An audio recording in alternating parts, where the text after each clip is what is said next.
What's going on, everyone? Hope everyone's having a good night. Excited to get some training in here for you guys. Come on in. I know we had a lot of questions in my Facebook group this week. All kinds of questions we got to get to tonight. See how many of these we can answer, see if we can help some people. And as always, you need anything, you want to hop on here with me, you want to have a conversation, let me know, send me a message. And you can come on here and I can help you personally, so you don't have to type. So if you want to do that, send me a message, put in the chat where you guys are from, let me know what's going on, what you need help with.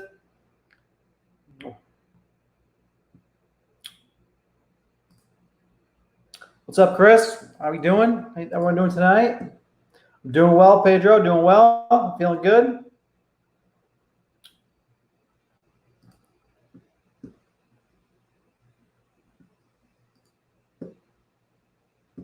Doing good. Doing good. Ready to help you guys out. I'm going to start off here, I think, by just going through some of the questions that were inside my Facebook group this week that people posted. So I want to answer those first, and then, yeah, comment. Let me know what I can help you with. Let me know what you need tonight, what you're struggling with. Let's get this going. Let's get this going.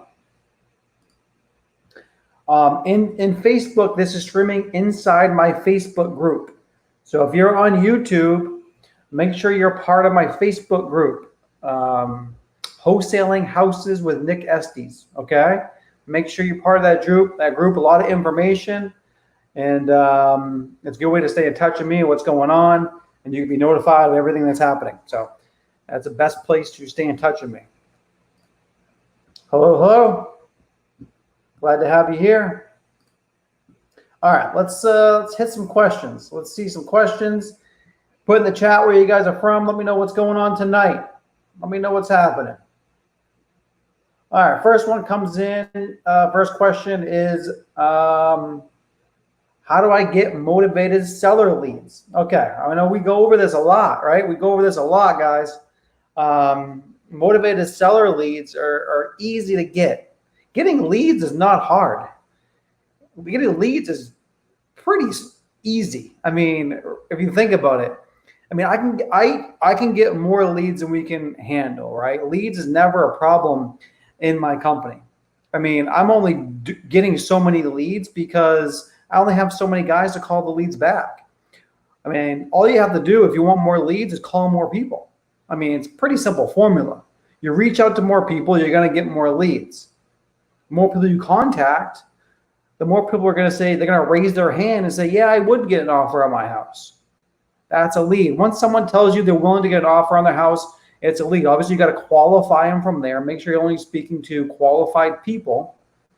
When I say qualified, I mean motivated people. Don't be wasting your time talking to people who are not motivated, that want full retail.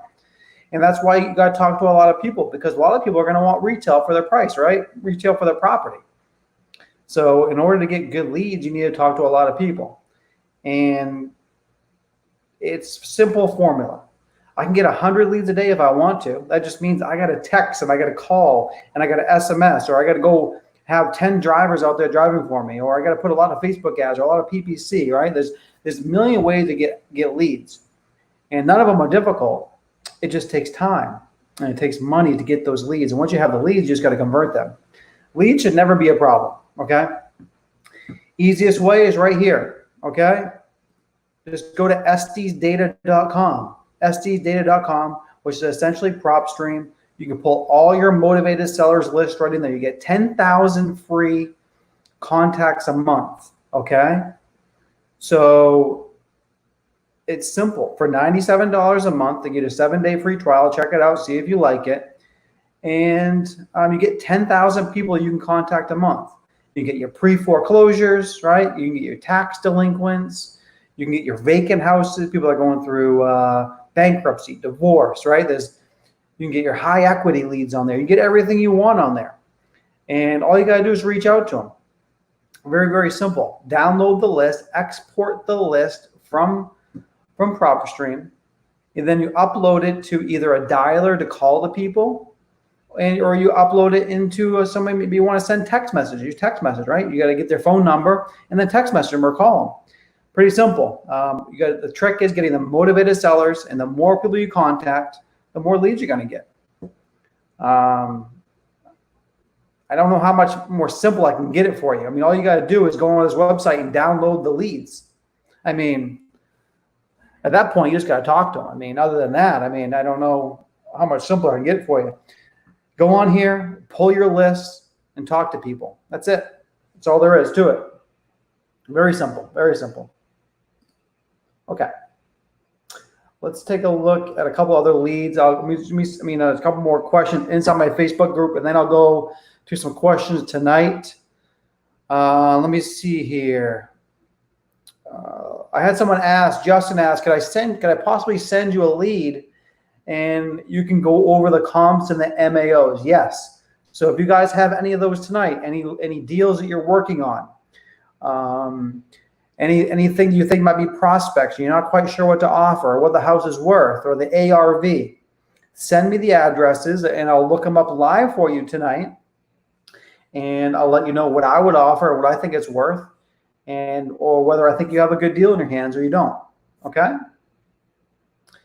Someone else, Jason asked, call our leads and help us close them. I can do that. That's not an issue. Same thing. All you got to do is send me the information. All right. And I did get a lot of questions this week on virtual wholesaling. A lot of virtual wholesaling. So how do you virtual wholesale? Well, I can't go over. I mean, virtual wholesale. I'll give you the overview, okay, of virtual wholesaling and how I do it in my business. We wholesale in 50 states. We're nationwide. I can show you my CRM right now. We probably got 30, 40 houses locked up under contract. We'll probably get 10 this week. We're marketing all over the United States, pulling a lot of data, talking to a lot of people. We're in every market across the United States, right? Now, how can I do that from sitting in my house in Miami, or it doesn't matter where I am? I could be on vacation. I could be in Thailand. I could be in Bali. It doesn't matter where I am. If I got my computer, I can pull my lists, right? I can do everything I need to do right online. Now, virtually, the trick is you have to buy these houses without going on an appointment, right? So how do you do that? Well, the same process up to the point of going on the appointment is exactly the same. You're pulling all your data, you're getting your phone numbers, you're sending out messages, you're doing all that. That's all the same. Only difference is you got to have a rock solid, you got to have a phone script that you feel really, really comfortable of how to go through the process of a sale over the phone and be able to buy somebody's house without ever seeing it, sight unseen, right? So that's the trick, right? And I have a proven script, obviously, right? We're doing this many deals of how to do this, right? And then obviously there's some more pieces to the puzzle. Then you got to get someone to go out there for you and take pictures of the property, put a lockbox on, but you can find someone on like Craigslist for $75 to go do that for you. That's simple. You take those photos, you upload them into a drive, and then you take those photos and you're pushing them out to your cash buyers. Pretty simple. And then you're getting everything signed electronically. Your seller signs electronically through like Docusign, and your buyer signs electronically through Docusign. And you just find a local title company in that market, investor friendly, or you find a national title company to do the deal for you. So that's a basis of how you do that. Now, if you want me to really get down the nitty gritty of showing you step by step, exact piece, hold your hand on the scripts, what to send the text messages, the phone conversations, how to negotiate, all those kind of tips, that's going to be more than just this live tonight. Obviously, I can't go into all of that. We got a lot of questions we have to get to. But that brings me into the next question. Angel asks, about my new course. I've been getting a lot of questions on this. When's your new course going to come out? When's it coming out? So if you guys don't know, I don't talk about it a whole lot. I do on these lives. But yes, I have 2 new courses coming out. It's going to disrupt the market. I'm laying out my entire business plan. And I don't think there's anything like it. I mean, I'm excited for some people to start taking this and start seeing results compared to the other courses, the other stuff that's out there. So I'm really, really excited for this stuff. And the first 25 people that sign up, I'm going to give it 90% discount. Okay. The first 25 people are going to get 90% discount. So that's why it's really important to be part of my Facebook group. I'll be making an announcement, I'm hoping maybe next week. Don't hold me to it because I keep on adding more and more stuff to this thing of when this is going to launch. And when it launches, the first 25 people, I'm going to give 90% off. And I'm doing this because I want some people to take this course and get massive results so I can use those results to show other people how capable it is by taking my program. So that will be coming out here shortly. I can't wait for some people to take it, and that's why I'm offering it at such a discount. It's going to be a no-brainer. But you got to stay engaged with this channel. You got to stay engaged with my YouTube channel. Make sure you're part of my Facebook group so you know when it's going to launch, so you can be one of those first 25. Obviously, I can't give that out to everybody. I can't give 90% off to everyone because all this hard work and years I've put into making this course, be useless, right? Giving this thing away. So I'm excited for that. So that's going to be coming out. I have two. So once again, the one course is step-by-step, really breaking down how to make the quickest money possible wholesaling. Step-by-step is a complete beginner's course. If you don't know anything about real estate, I'll walk you through the steps of how to get paid the fastest, of how to make money instantaneously in this business without knowing anything. So it's a complete newbie course in your own backyard. And the other one's a virtual course, how to do this from your laptop in different markets across the United States. So two programs, they'll both be coming out within probably a week or two of each other. Okay. All right. Next question. What we got here? One question. How do you find markets to virtually wholesale? Good question. And that is covered extensively. I have a whole chapter just dedicated to that in my program, but I'll give you a basic rundown of that as well. So basically what I do and I teach you to do is I try to use data, and we find these ways that I've come up with to find data of markets of where investors like to buy properties. So you want to be doing this in markets where there's a lot of investors. Now, you may think that's counterintuitive because there's a lot of competition, but that's not the case. When I say investors, I mean cash buyers.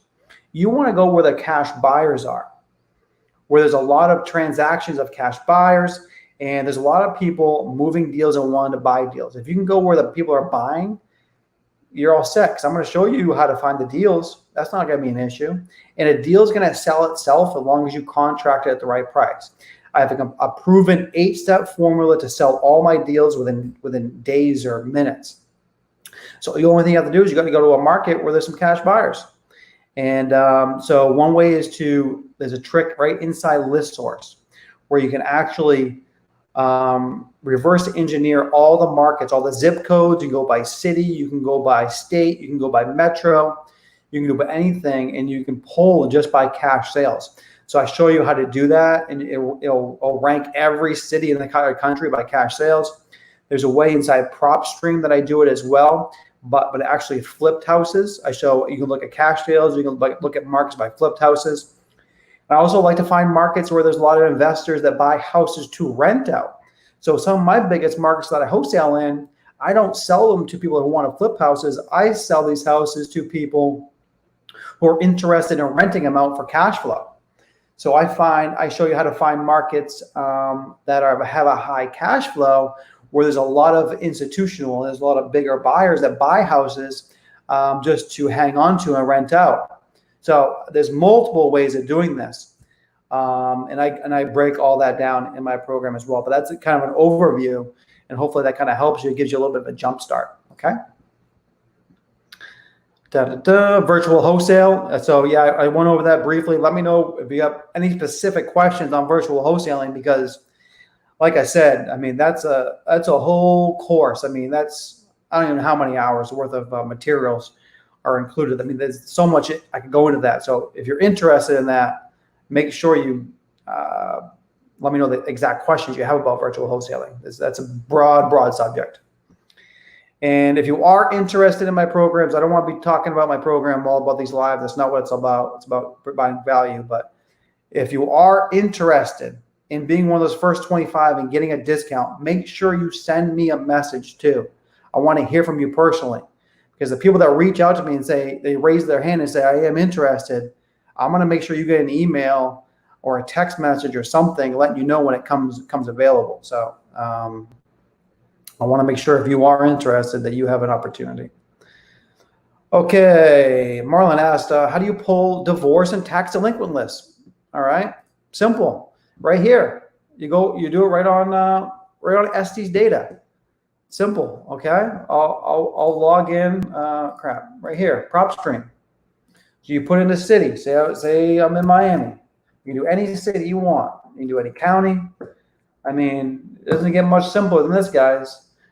He said he wants to pull right here, bankruptcy. You hit bankruptcy. Okay. And the other one he was interested in was divorce, I think. Let me check. How do you pull? No, divorce and tax delinquent. Okay, what would I pull? Bankruptcy. Okay, wrong one. Hold on. Divorce and tax delinquent. Okay, well, you want divorce? Divorce right here. 228 in Miami right now. You want tax delinquent? Okay, just go one step down. Tax delinquent. 11,000 people in tax delinquent in Miami. I mean, it doesn't get much simpler than that, guys, right?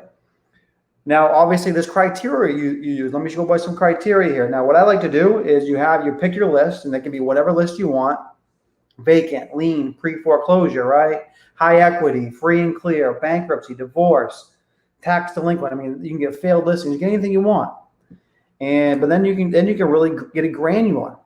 So maybe you only want to deal with non-owner occupied properties. Or property characteristics. Okay, I only want residential, and I only want single family, and maybe I want multifamily as well. I like multifamily. That's what I usually do. MLS status. I don't like dealing with any properties on the market. Someone gives me a property on the market, I instantly turn it down. No, I don't want properties in the market. Ownership info. I want an individual. I don't want like a corporation. And it's important to me that it has equity, right? I got to have equity in order to make a wholesale deal. I can't, if someone owes what the house is worth, I can't do anything with it. I only want to deal with people that have equity in the property. So I put 40 to 100% here. So this is essentially what I would be pulling for a Miami tax delinquent list. This is pretty much what I would do. Okay, let's see what we got. So it narrowed it down to 3,100 properties that are single family or multifamily behind their taxes, an individual owns it, it's not on the market, and they have enough equity where I could wholesale the deal. Great, 3,100 of those. Now I can keep the same criteria, and he also want to know about divorce. Let's see if there's any of those that meet these criteria. There was like 300 or something, I believe, last time. Okay, now there's only 115 that have the equity, all right? That are what I'm looking for. So you can play around with this. Maybe I want only properties that have 50% equity, okay? Or maybe I only want the max value to be 400,000, right? I mean, I can do all kinds of things here. That brings it down to 52. Now maybe I want divorce and has a lien on it. Any of those? 5. Right, so I can stack my list and get them really, really motivated. So I can stack multiple pain points.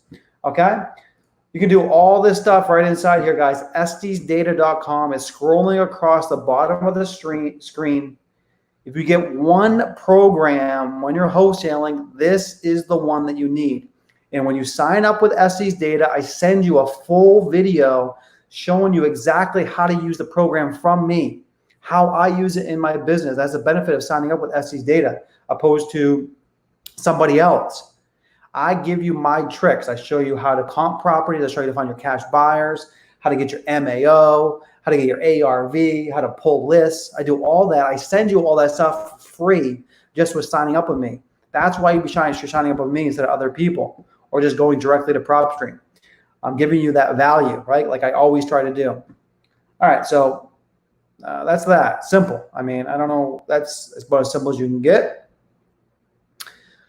Finding cash buyers at remote markets online. Okay.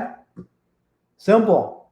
Once again, right inside here, what you want to do and clear this out. If you're looking for cash buyers in a remote market, you go to Miami. You go to whatever market you want. You want cash buyers?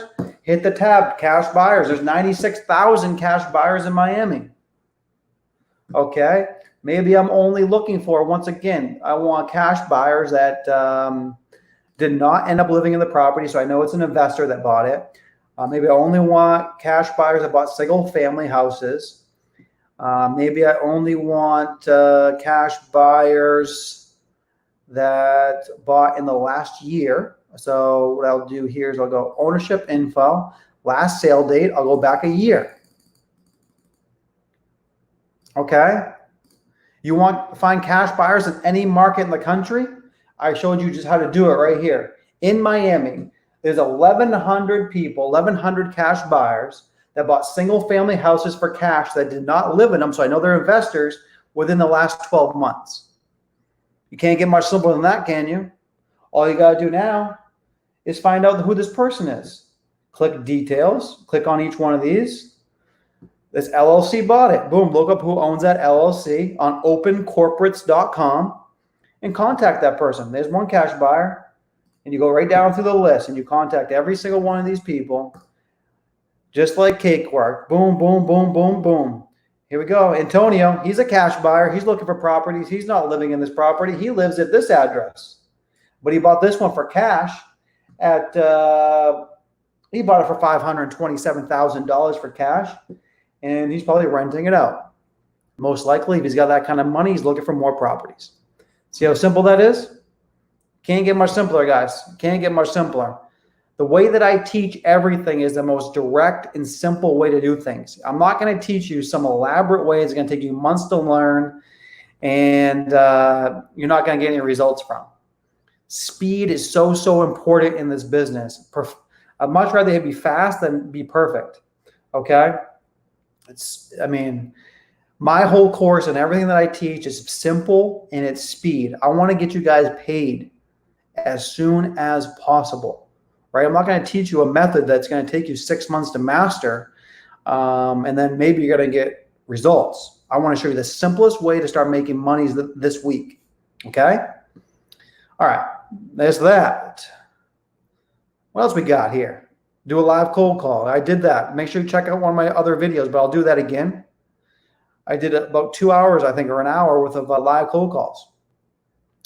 Another question: when my course come out, I'll let you know. Make sure you send me a message if you're interested in my course, so I can make sure you're on the list and you get a good chance of getting that discount. I've been hoarding questions. All right, so Joanne, hopefully you're on this live. Ask away.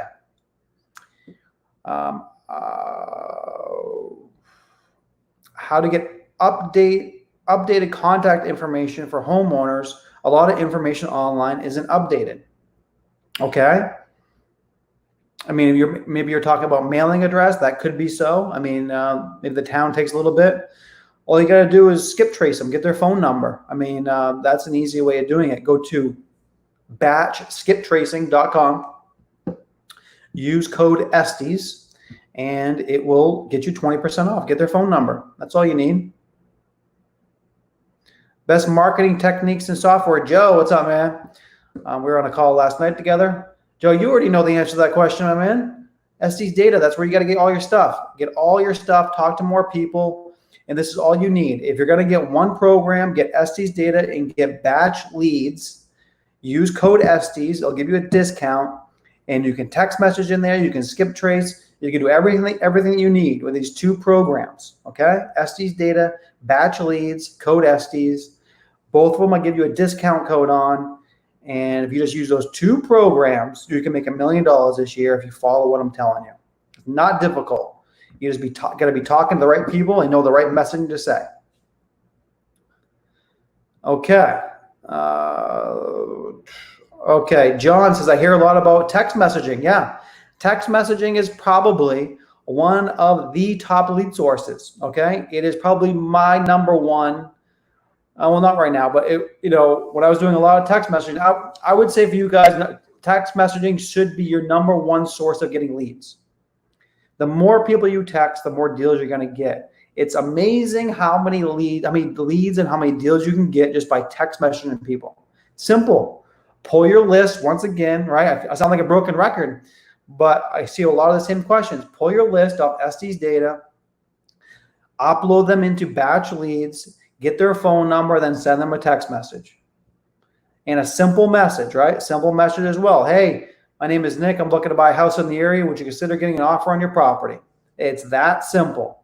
When they reply, get a price out of them. Ask them qualifying questions. How much you looking to get? Now what's going on with the property? Is it vacant? Are you living there? Right? What's the condition?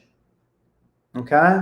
Someone else about the course coming right out. It's coming. Someone asked about foreclosures. Okay. Pre-foreclosures, you want to get right on here. Once again, foreclosures, get right on Estes Data. Okay. Now, foreclosures, you don't want to touch foreclosures. Okay. If you're wholesaling, you don't want foreclosures. You want the pre-foreclosures. Okay. So make sure you understand that. Once it's a foreclosure, the bank takes it back. You can't do anything with it at that point. What we want is pre-foreclosures before the bank takes it back. That way we want to deal directly with a homeowner before the bank takes the property back. Okay. So once it's in pre-foreclosure, that's when you want to get it before it actually goes into foreclosure. Okay, one more question on here. Your opinion, what type of business establish when you're virtual wholesaling? Do you need to establish a business entity? Okay. No, you don't need an LLC when you first start. If you got the money to do it, go ahead. But it's not needed. Okay, it's not needed. You can do it in your own name. There's very little risk with wholesaling. So it's not necessary unless you have the money. If you got the money, get the LLC. But if I'm talking to my students, when you're first starting, I want you to put your money into marketing and talking to sellers. Once you get a few deals under your belt, get the LLC when you're ready to expand. My whole goal for you is to get you paid as quickly as possible, not figure out how to get an LLC and a bank account and all kinds of bullshit that's not going to get you paid. Okay? How do you pick the best markets? We went over that a little bit. And how do you estimate repairs on virtual wholesaling? Well, the funny thing is, I don't estimate repairs. When you're virtual wholesaling, the way that I teach you, we don't give a shit about repairs. I don't give a fuck what any kind of repair on a house is. We don't care about that. Only thing we care about where local investors are paying for similar properties. That's all that matters. And I can show you how to do that. So we're going to go through looking in an area. We'll look right on here and we'll see what investors are paying for similar condition properties. Okay. And then we know that we have to be below that to make a profit. Okay. And I can go into that to more detail if you want. But that's once again, I've done a bunch of trainings on that. But if you want to give me a property to go over, you want to know what the ARV is and the MAO, what I would offer on a property, simply put the address in the chat, and I'll be happy to help you with that. And you can see how I do this virtually.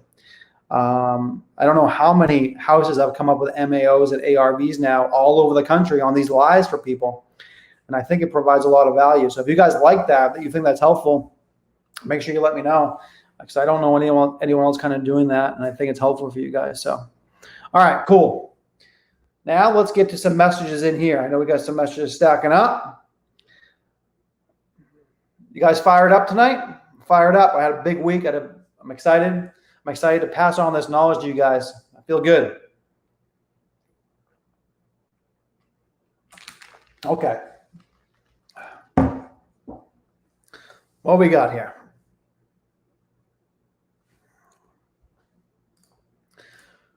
We got a question.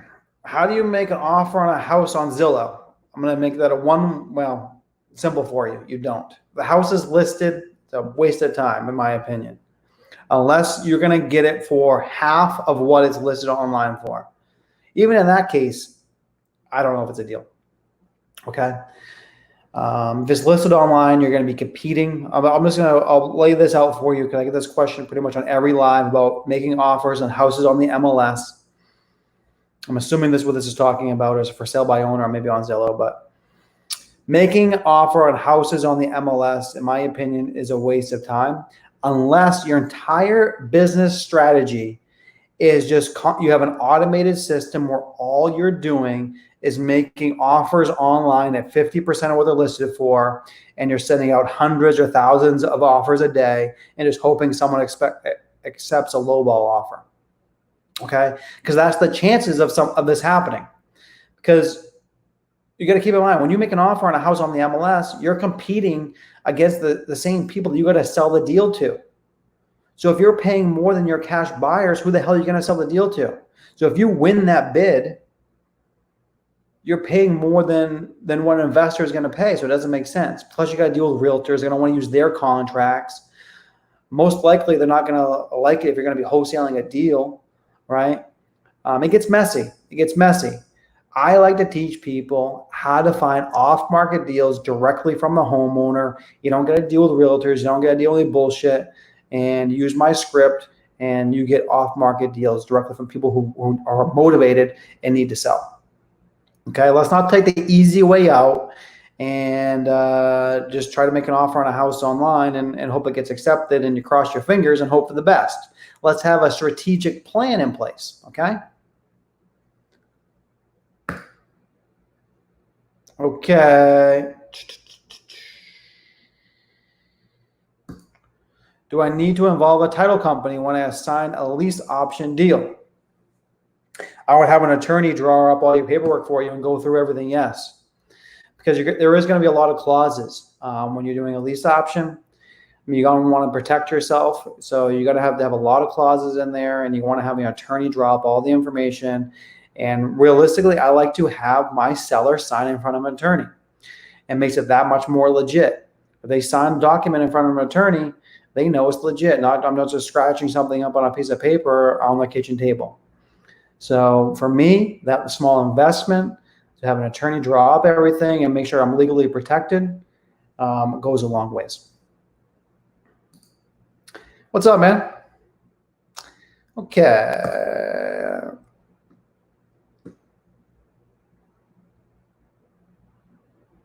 Okay, so I covered this kind of briefly already. Let me just answer this maybe a little bit more thorough if you guys didn't quite understand that. Text message marketing. Yeah, so what you would do, you would go in here, you would buy your list, okay? Once again, let's just say that, for instance, I don't want this or whatever. I'm pulling a pre-foreclosure list, all right? I'm doing my data.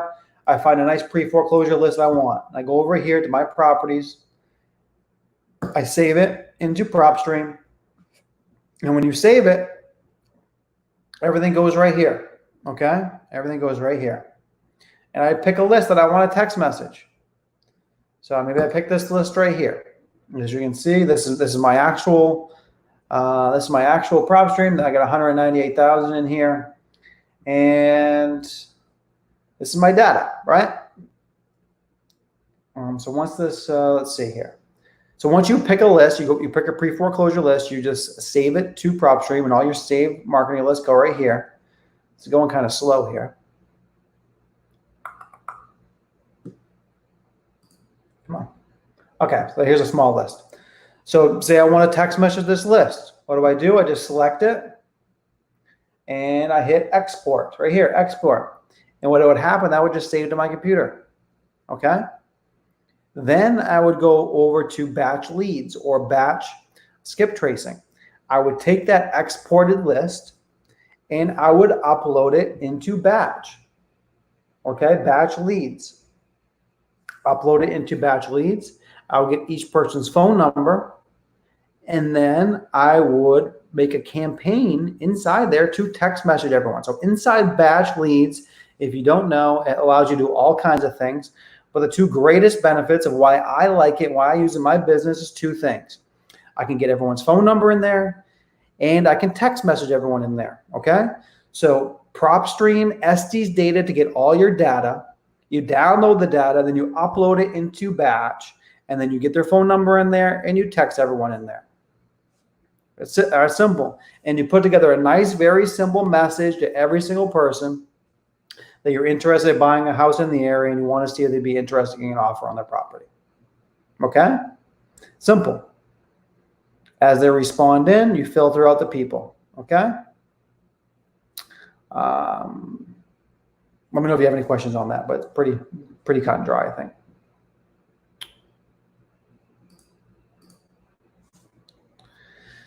How many leads you contact a week? A lot. On average, we do 5,000 to 8,000 text messages a week, and probably 50 to 100,000 RVMs, voicemails a week. Okay. Okay.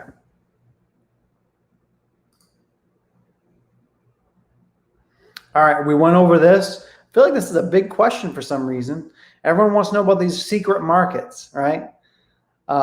Yes, there is, some markets better than others, but you can drop me down in any city in the United States and I can get a deal. Okay. I just want to make sure you guys understand that. Yes, if you're really taking this business seriously and you want to do this, I can show you the best markets that I believe, and that's included in my course. I show you how to do this. But I don't care where you are in the country. You plop me down in any city, I can get a deal. Because there's motivated sellers everywhere. There's always people in every single area. It doesn't matter where you are that are behind their payments. They have a tax lien, or they have a vacant property. They're going through some kind of hardship, or they have a rental property that people aren't paying. They have a vacancy. They have an eviction. I mean, there's so many different pain points that you can pull out. So any city where there is properties, I can find someone who's motivated to sell. Okay.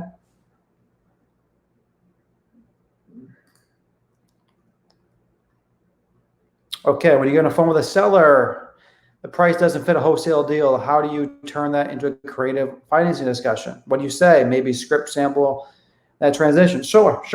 Super simple, guys. I mean, what we do is, part of my script, I mean, really, we're always getting a price out of the seller first. We never give the first offer in my office. It's a rule of thumb that you never give out the first offer, right? We're never giving out offers. The first person to give out an offer always loses. So we're getting a price out of them of where they need to be. Then we're negotiating from there. Once they give us the price, we determine whether the person is motivated or not motivated. If they're not motivated, they're not worth our time. We'll follow back up with that person in a month. Hey, I know last week talked, you want to retail. Where are you at now? What's going on in your life? How can we help you? People's circumstance changes. Everyone's losing their job, right? People are moving. Things happen. People are getting sick. People need to sell. So you're just waiting for the opportunity. Now, when you have motivated people that want less than retail, we're negotiating. Now, if we can't come to a deal, we like to give people multiple offers.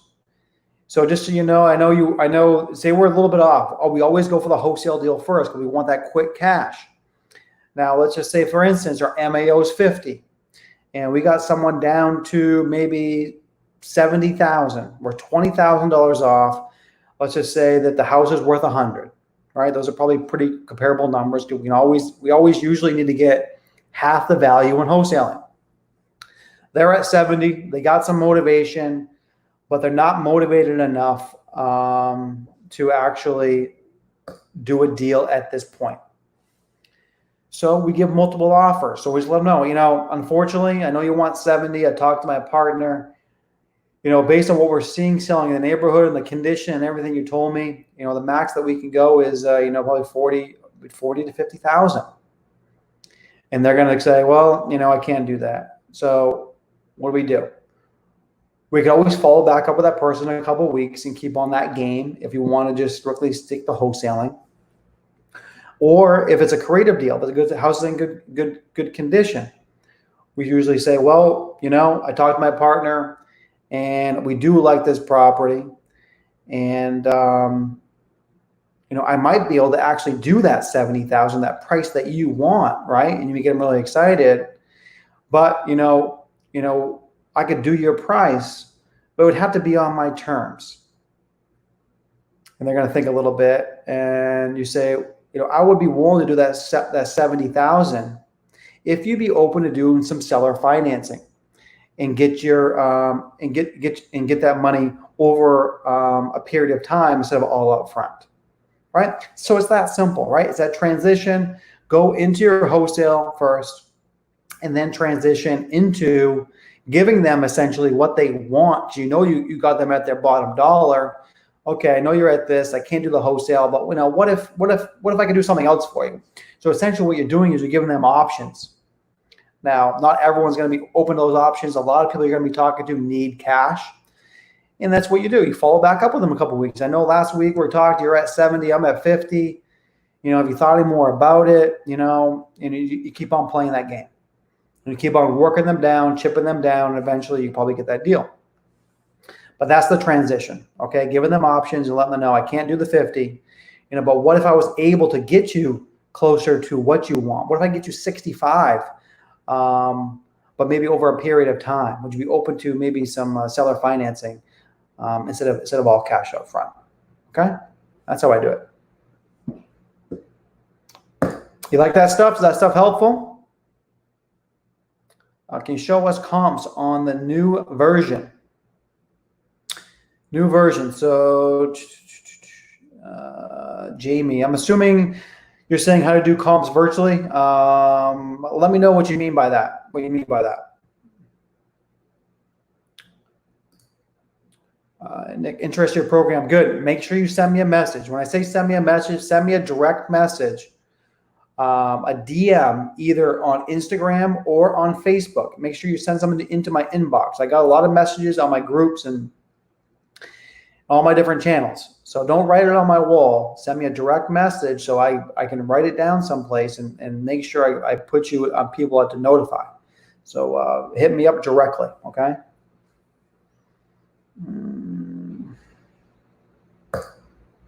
Any thoughts about best practices in regard to cash buyers in today's softer market? Riskless. The market is not soft. I'm not sure what's going on with you, but the market is still screaming hot. I'm selling deals in minutes. If you have a deal, it's going to sell, okay? If you have a deal, it's going to sell quickly. It's that simple. So, the same practice that worked a month ago or 6 months ago or a year ago still work today. If you have a proven formula like I do to sell a deal, it doesn't matter if it's a good market, a down market. Only thing you got to do is get it in front of the right people. You got to get in front of the legit cash buyers. If you're giving someone a property at 50 to 60% of what it's actually worth, you're giving someone equity. It's not hard to sell a deal. It becomes hard to sell a deal when you say, here's this deal, I'm going to give it to you at this much of a discount. Give me some cash. Now, people are not going to do that. And that's why people have a hard time selling their deals, because they lock them up for the wrong price, right? So, but if you know what cash investors are paying in the area of properties, you pay less than that amount, it becomes very easy to sell deals. You put it in front of them, you dangle that deal in front of your cash buyers, right? And they're all going to come at you. I want that deal. I want that equity. I want that money. That's what you're doing. You're giving these people free money. All they got to do is buy the property. Okay? So hopefully you understand that. And that's how I teach it too. It doesn't need to be complicated. It all comes down to finding the right people and just offering it to them, getting their phone number, getting their email, and just mass text messaging and mass emailing every single person that are on your list that you know are legit buyers. And then you have them competing for the deal, and you have them drive that price up, and you have them compete on those deals, and you get the highest bid. Okay? Market's not soft, man. Market's good. And when the market goes down, you're actually going to see more cash buyers, right? Like myself, I'm not buying any deals right now. When the market goes down, you're going to be damn skippy. I'm going to be trying to use that cash that I'm making from wholesaling to buy as much shit as I can. That's when the real buyers come out. When the market goes down, they will be buying at even a deeper discount, right? That's when the savvy investors come out. And you can imagine how good it is now in a hot market. You can sell deals like that. Imagine what you can sell a deal to a cash buyer when they're, instead of buying at 50 cents on the dollar, they're buying at 20 cents on the dollar. Okay? All right. What area do you market at again, please? I'm Pedro. I'm all over the United States. But don't add me to your buyers list, like I just said. I'm not buying deals right now. I'm not buying deals right now. Okay. Can you send me a script? Pedro, he wants the buy. He wants me a buyers list, and he wants a script. Hey man, yeah, I'm happy to help. I don't know what kind of script you want. My script, I mean, I will tell you, they are dedicated to my students. This is a proven script, and I put a lot of money in testing into this. And I'm happy to give you guys the bullet points on this free training, but I would be doing a disservice to my new students, be giving out my secret scripts that I use to close deals to everybody, right? I'd be doing them a disservice to my students, because that is what they're paying for, and this is what's going to help them close deals, right? But you know, I'm not just going to hand over a script to you. I'm sorry. I try to do as much as I can inside these lives for free for you guys. I hope you guys understand that. I feel like I give out a lot more value than any other person teaching this stuff for free. You know what I mean? If you go to any other channel, I don't know anyone else that does this kind of stuff. I'm happy to help you with some bullet points and show you the flow of the conversation. But I can't, unfortunately, give out the exact script, because that would be a disservice to my actual students. Okay? Okay, can you download Docusign on a laptop? Yeah, of course. Of course. That's how we sell. We send all of our deals through. I mean, I send mine through my laptop. I'm on a laptop right now. The guys in my office obviously are on desktops with multiple screens and stuff. But yeah, it doesn't matter.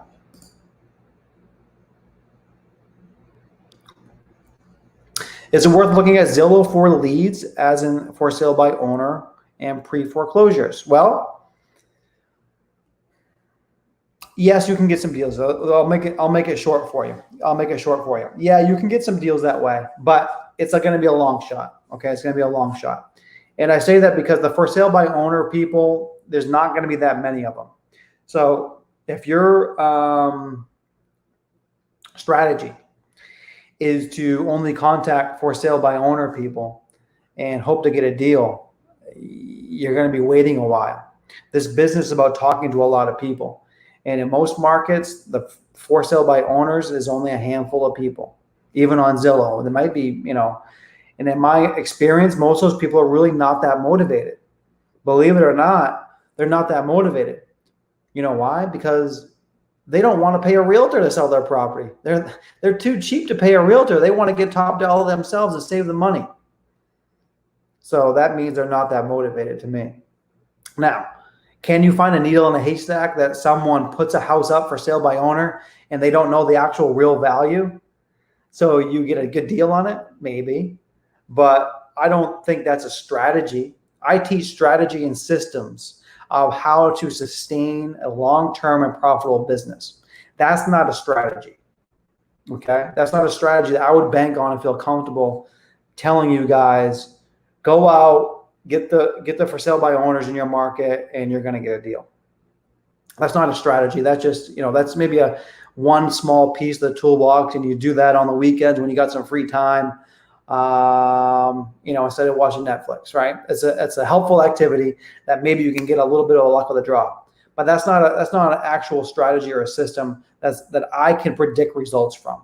Okay. And that only thing I want to be showing you guys is stuff that's predictable, that you can count on to build a business to get consistent cash flow. Okay. Now the pre-foreclosures, now those might be a little bit better on there.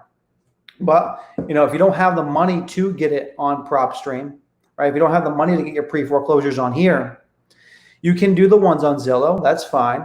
There might be maybe a little bit more activity on them. I don't know. I haven't tried it. But yeah, I mean, there's no harm in contacting those pre-foreclosures if you need to. I think that's a better strategy than for sale by owners. Okay. But I would still much rather have you get your pre-foreclosures right on PropStream. It's much more efficient. You select your list. You know they have equity. It fits all the boxes of the type of houses you're looking for. Now, when you do this on Zillow, they don't give you the criteria. They don't give you that data to make sure that it has equity, that it's the type of house you're looking for. So it makes it a little bit harder. So you could be wasting your time a little bit. And not just that, but you have to go through these one by one, opposed to just simply selecting a list and exporting it out and be done with it. But if money is tight, sure, use the Zillow pre-foreclosures. Okay. All right. Love it. Love it. Rosanna, what's up? The launch is coming. The launch is coming. What states is wholesaling illegal? Well, it's not illegal anywhere, okay? In Illinois, you need to have a license, real estate license. But it's not illegal anywhere. And I think I don't really know all the laws in Illinois, but I think you can do like one maybe a year without a license. I'm not positive, but that's it. But it's not illegal. Okay. You have to be active on the MLS. No, I'm not a realtor. I don't have MLS access. I don't have any of that stuff, right? Because inside Sts Data, it has all the MLS access. So I can see all the data that I'm looking for on the MLS. I can see active properties for sale. I can see ones that are pending. Let me just kind of show you again. I'll just keep on using Miami because it's right here. It's simple.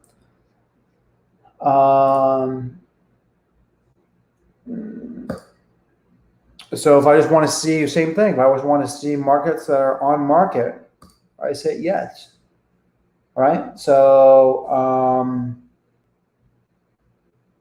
I can see active properties. I can see ones that are active on the market right here. I can see ones that maybe are pending or sold, right? Or contingent or failed listings, right? I can get all that information in any market in the US right here. So you don't need to have MLS access per se in your market because this has everything that you need and you can do it nationwide. Okay. All right.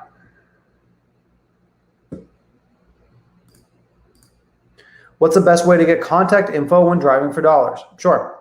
Best way is you write down the address. Write down the address. And then you go right in here. Once again, guys, you go right into Sts Data and you plug in the address. Say it's this house right here. The address was 3934 Spencer Ave, Cincinnati. All you do is hit details. And I can see, oh, this was owned by an investor. Denrick Properties owns this one, right? Or if I just click a different address, I mean, it doesn't matter. This one here. So say I'm driving for dollars and I see this house. Same thing, hit deal. Christopher Long owns this property, okay? And he lives at the property. Here's his mailing address. Now, if I want to get his phone number, I could send him a mailer if I want, which I don't really recommend. I'd much rather have you contact the person and get him on the phone other than by chance hoping he calls you back. Let's be proactive and actually call the person or send them a text message. So you go to batch leads, you get their phone number, and then you send them a text message or you call them. That's how you do that, okay? So very, very simple. You can look up any address in the country right on here again, and you find out who owns it. You get their mailing address right here. Then you get a phone number, and you can contact them. Okay? That's the best way. What's up, Jason?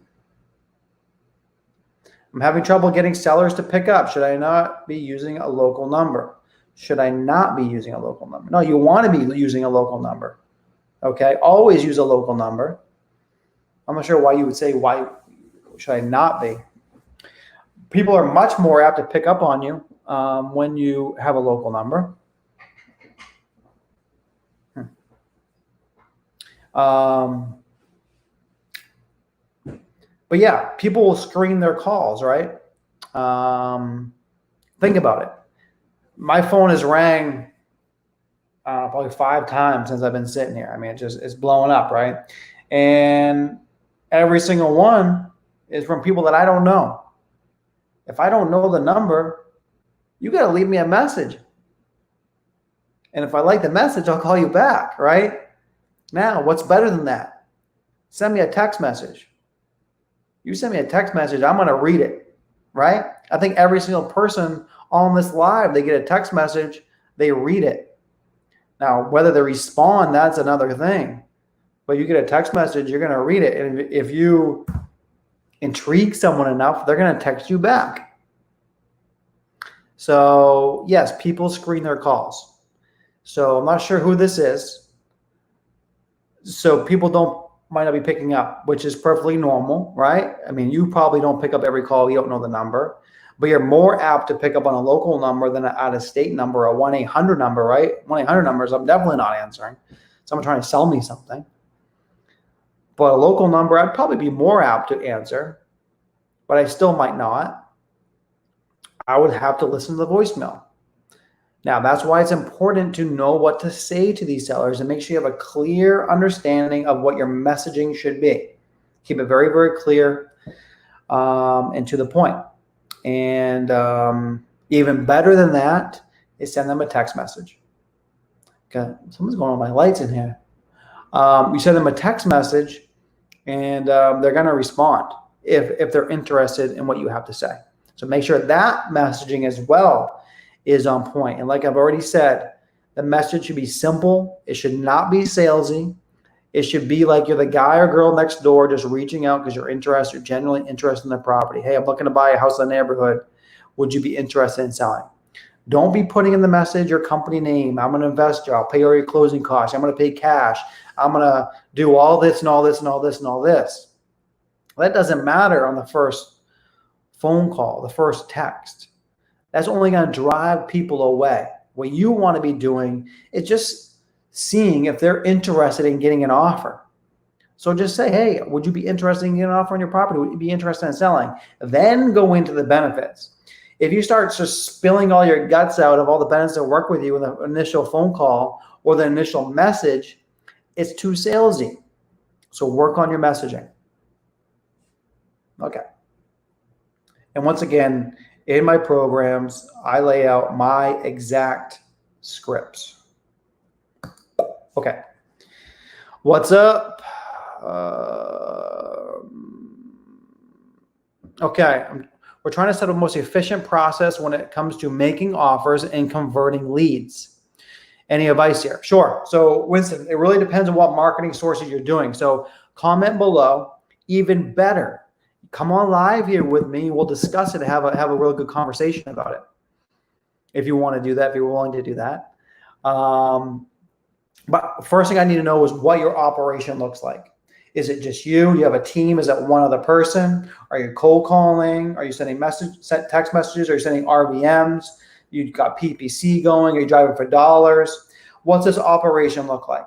And once I know that operation, I can definitely give you a super, super efficient model that will streamline your business. That's what I do. I'm all about simplicity, and I'm all about speed. That is my entire business, and that's what I teach. So I can help you with that, my man. Okay, but I have to know a little bit more about where you're at currently. Without that information, I don't know where you are, okay?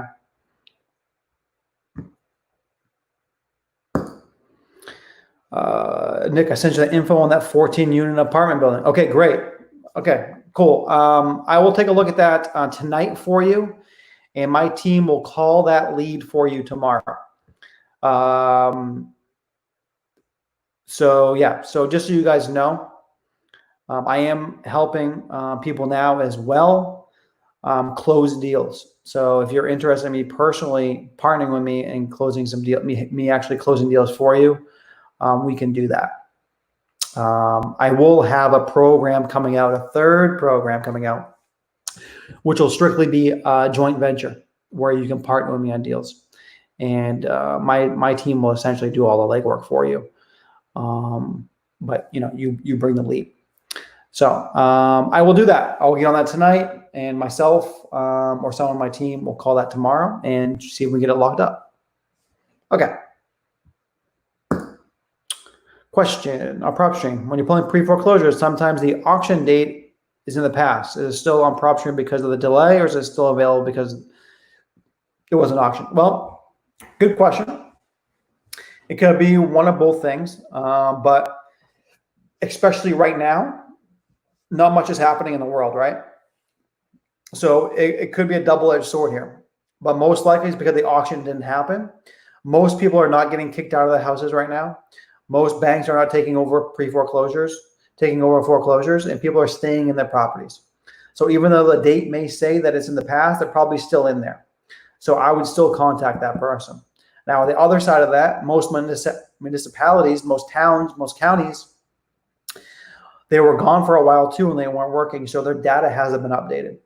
So it could be one of both things. Me personally, I would take a chance on it. I would call them and just simply ask, hey, I'm interested in buying this property. Has the bank took it back yet? If it hasn't, let's work something out so you don't have to go through that process, and I can help you save your credit. Okay? Check my inbox, please. Okay, I will do that. Is closing with a title company difficult virtually? No. Same process. I mean, even in your local market, you don't need to go to the title company. Even when doing locally, you're going to be sending your contract via email, most likely. I mean, you can drive it down there and drop it off if you want, but it's so much easier just to simply scan it or send them a Docusign and send it to your title company and have them wire you the money. I mean, even when I do it locally, I don't go to title companies. I mean, there's technology now that there's no need. Let's use our time efficiently, right? I'm all about speed. I'm all about time. We only got so much time on this earth. Let's not waste our time doing tasks that don't need to be done. Let's not be trying to find the slowest way to do things. Let's find the fastest way to do things, right? All we got is time. It's all we got, and we have to use it efficiently. And let's not take 6 months or a year, or better yet, I see people 6 years trying to figure out this stuff. Why not work with someone and figure out in a couple of months and spend the next 6 years, 10 years enjoying your fruits of your labor instead of spending all that time trying to figure it out on your own? So speed is important. Okay, guys, speed is very important. It's one of the most important things in my life is speed and time. And I would expect hopefully it's the same for you. Okay, fired up. I like that. I like people fired up. I'm fired up. I've been fired up all week. Big week. For internationals wholesaling US, can they do it in their own name? Yeah, I would assume so.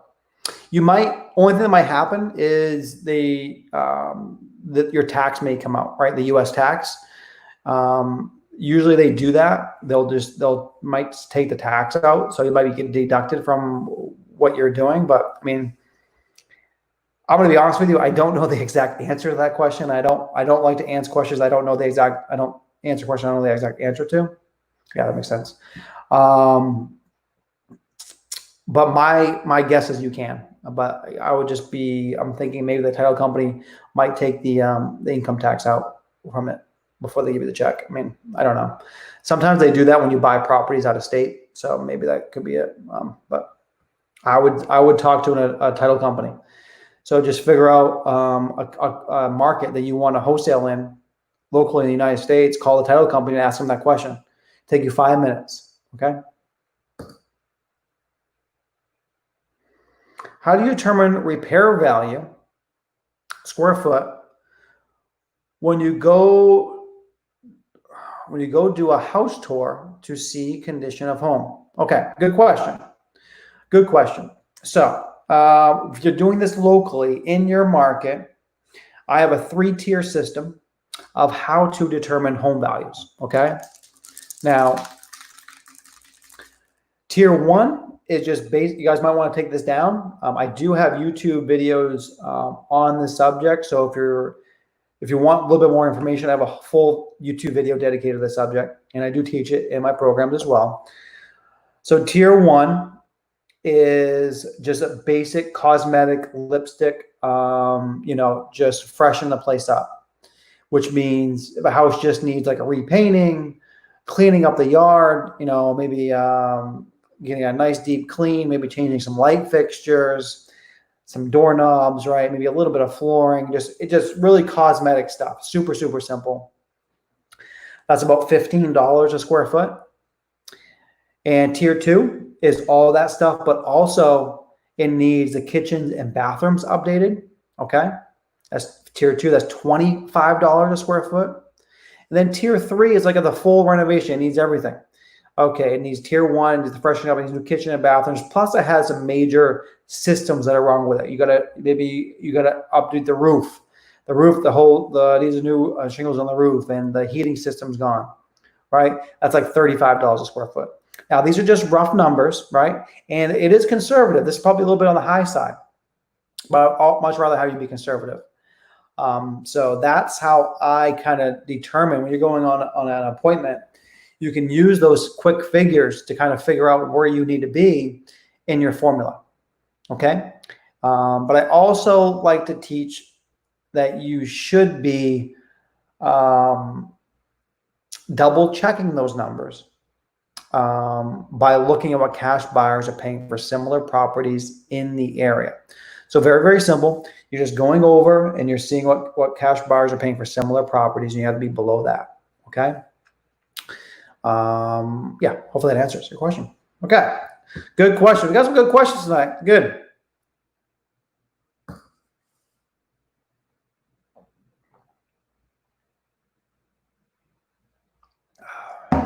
Okay. All right. What's up, Nick? I'm virtually wholesaling.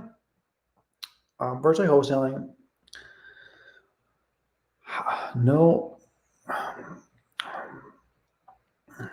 I think it's meant to say, I don't know how the whole process works. I haven't had my first deal yet. Do you think it'd be more worth hiring a VA through Call Geeks, or should we mass SMS people? SMS is going to be better. But if you don't know how the whole process works, I mean, you're kind of shooting yourself here. I mean, learn the process. I mean, I don't want you spending, yeah, you got to just get started, but you got to learn the process, man. If you don't know how to do this, if you don't have the right phone scripts, so you don't know how to evaluate properties without seeing them and what to say to people, and the whole process of going through the whole thing virtually, I recommend, that's why I have 2 courses.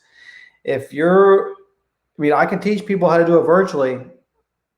They're completely new, but an easier way to do it locally in your own market. So you can go to those appointments.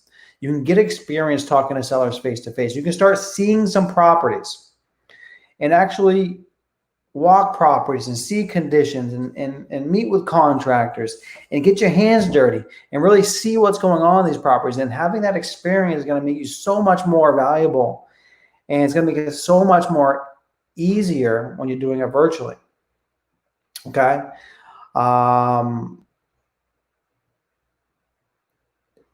The question is, which one's better, a VA doing cold calling or doing SMS? I would rather see you do SMS. It will be less money. Go to Batch Lead, code Estes. You'll get half off.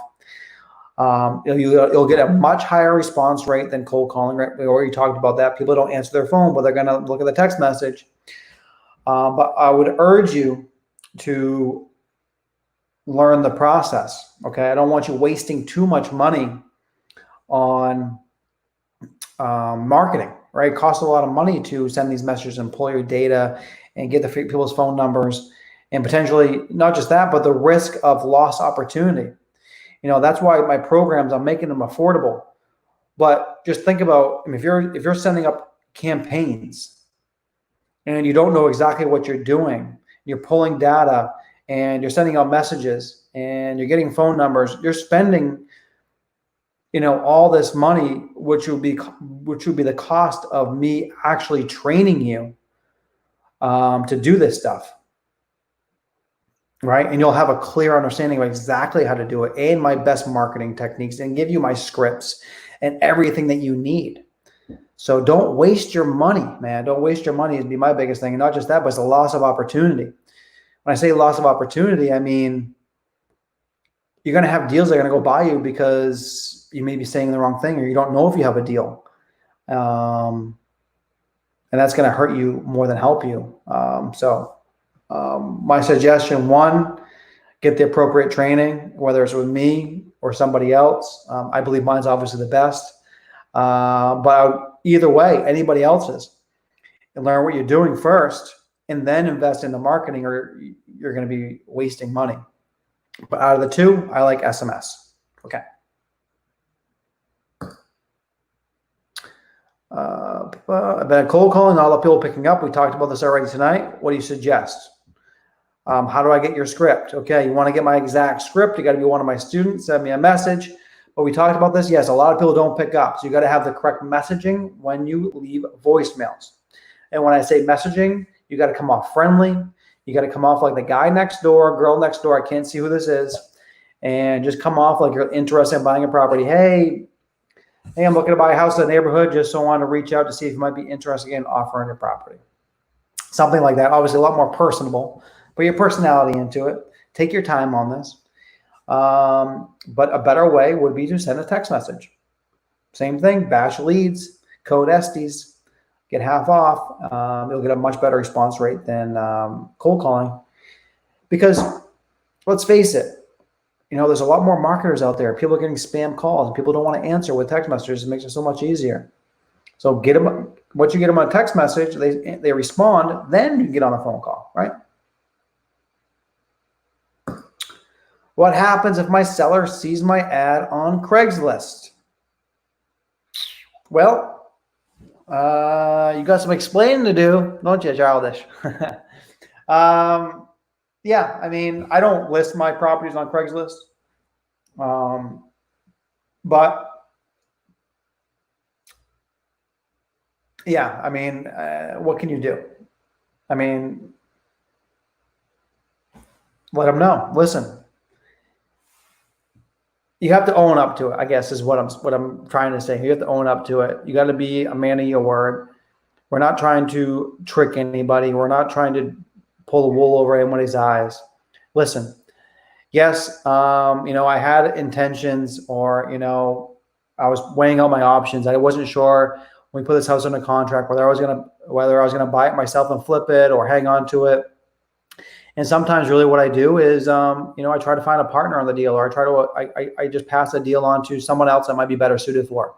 I know you needed to sell the property. I knew you were motivated and you had to get out of this property. I didn't want to let you down. So I was trying to see if I could find another buyer for it so you could still sell your property, right? Say something like that, but be truthful. I mean, own up to it. I mean, you can't deny it. I mean, but I don't do that, so I don't have to deal with that problem. Okay, so, and frankly, I mean, are you getting a lot of buyers on Craigslist? I mean, maybe, but okay. All right, another person, inbox. I will check it. Fired up. I love the people that are fired up, people that are taking action. If you're fired up, leave me a message. If you're about speed, put a message in there. If you're all about time, put a message in there. That's what I'm talking about. All right, I'm new to wholesaling. I would like to receive or buy a complete training course that includes contracts and all the tools I need to get started. How can I get started? Perfect. Great. Send me a direct message. And this person's on YouTube. So what you need to do is send me a message, find me on Facebook, send me a direct message. or find me on Instagram. Send me a direct message so I have your contact information. And then I will reach out to you as soon as it's available and make sure you get that big 90% discount, right? As long as you're one of the first people. So first trick is you got to reach out to me. I got to have a way to know who you are and how to get a hold of you. So the best way is to send me a direct message. Okay. Okay. We're moving. We're getting some good questions.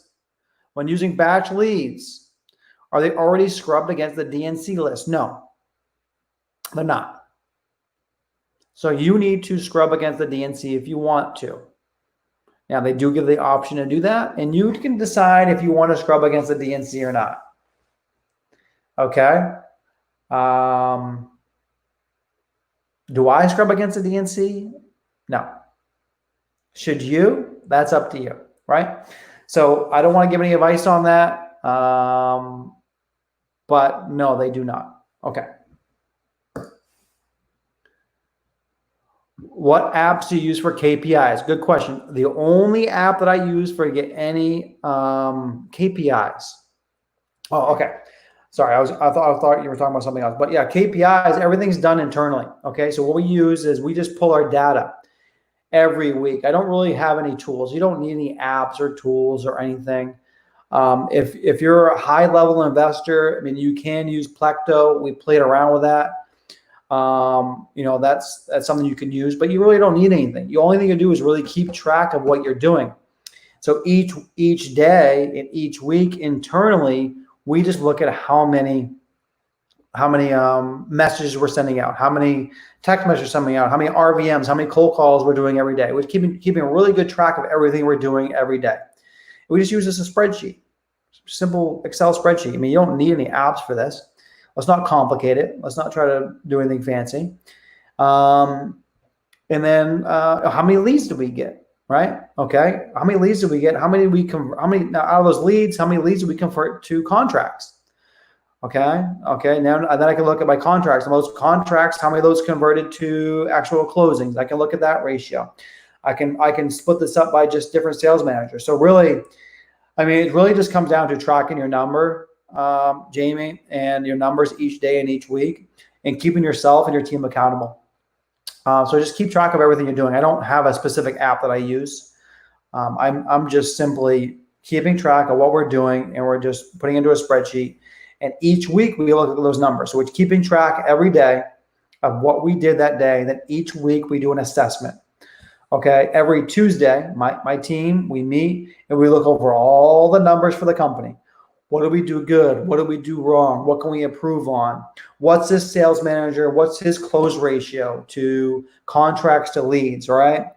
What's this sales manager? We create that friendly competition. We're always trying to improve, our messaging and improve our close rate, our drop rate. It all just comes down to just keeping track of what you're doing every day. So you just base it on whatever programs you're using. If you're cold calling, keep track of your dialer, how many calls you make that day. If you're using a text message, if you're using batch, you can see easily, this is how many text messages I send. This is how many leads I got from that, right? And then look at those numbers. Okay, next week or next day, I send out this many, but I use a little bit different message and I got this many leads. Oh, wow, that worked a lot better. All right, so okay, now I'm gonna start doing this, and you keep on tweaking. Okay, now I'm gonna change a little bit. That didn't work as good. Keep on tweaking, keep on tweaking, keep on tweaking. And eventually, you're going to get really, really good at this, right? And like me, I mean, we send, I don't even know how many text messages and voicemails we send every single week. So you can imagine how dialed in we become on that messaging and our systems and making sure that we have predictable outcomes, right? That's where I like to teach predictable incomes, predictable cash flow. So if you're using this message and you send out this many text messages, you should expect this many deals, right? It's a numbers game. So it all just comes down to tracking your numbers each day. Okay, I know this is kind of a long-winded explanation, but I don't use anything fancy. There's no need as far as I'm concerned. I like keeping things simple. Keep track of my numbers, put it on a spreadsheet, end of the week, look at those numbers and see where you're at. Okay. Okay. Can you please let me know how much you would pay for this property? All right, here we go. We got a technical question now. Let's see. Oh shit, where'd that go? I fucked that up. Hold on, guys.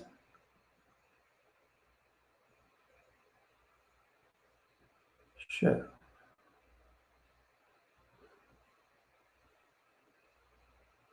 Okay, got it back. Okay. 1009. If you guys have any these properties you want me to help you with, come up with comps, all that type of stuff, make sure you put it in here and I'll do that for you. Okay? 1009 Hill Terrace, Williamstown, New Jersey. There it is. Boom. Okay.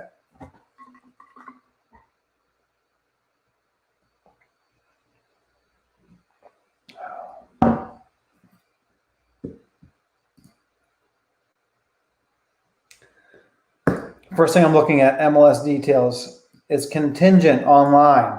Do you have this locked up? Because somebody does. Someone has this under contract, looks like.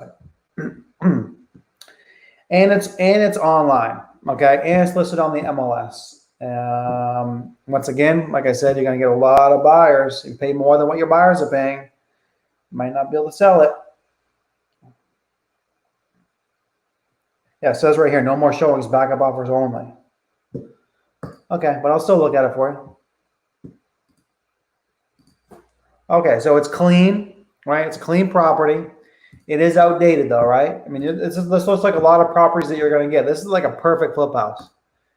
You know, when I was flipping over a lot of houses, this would be an ideal house to flip because it has good bones, it's structurally sound, and it's just updating. Update the kitchen and bath, flooring, paint. Boom.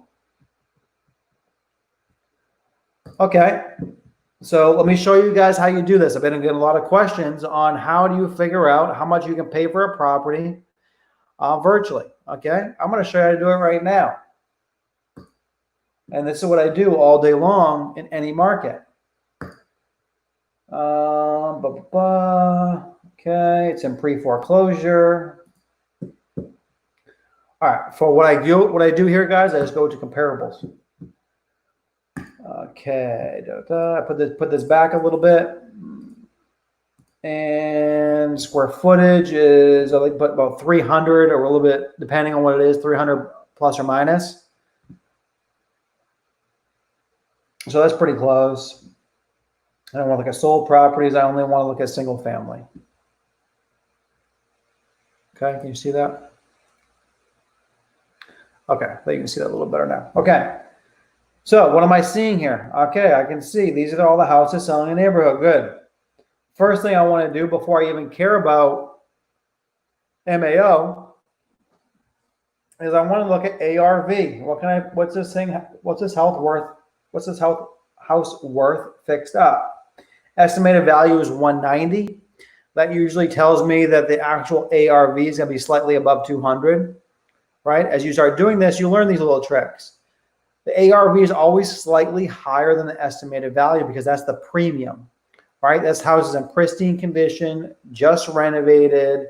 You know, this is the top of the market. So it's always going to be a little bit more than that usually. Now what I do is I scan down here. My understanding is the ARV of this property is probably around like 225. Here's one at 219. Let's take a look. Bet this one's probably pretty well renovated. What I said, it is fully renovated, right? You see that? You see how simple this is? Okay, that was 217. Let's look at another one. This one's, no, it was 219. Here's one at 227. This one's probably even nicer.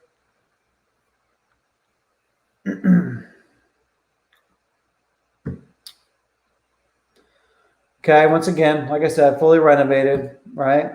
Nice property. So 227, so 225 is kind of in the middle. Here's another high one at 225, so this one's probably fixed up too. All right, there we go. Very simple. All renovated properties. Boom. ARV on this property is 225. right? See how simple I can do that? Any house in the country, I can tell you the ARV within seconds, rounds them on the phone with the seller. Boom, done. That's it. 225 ARV. Okay, now let's see what I can pay for this property. Now I want to look at cash sales. And I'm just simply looking here quickly.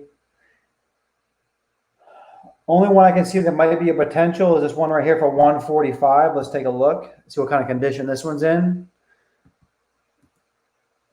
Not very similar property, but this one's sold for 145. It's outdated, but it's probably in actually better condition than mine. So I don't think I could probably pay that much.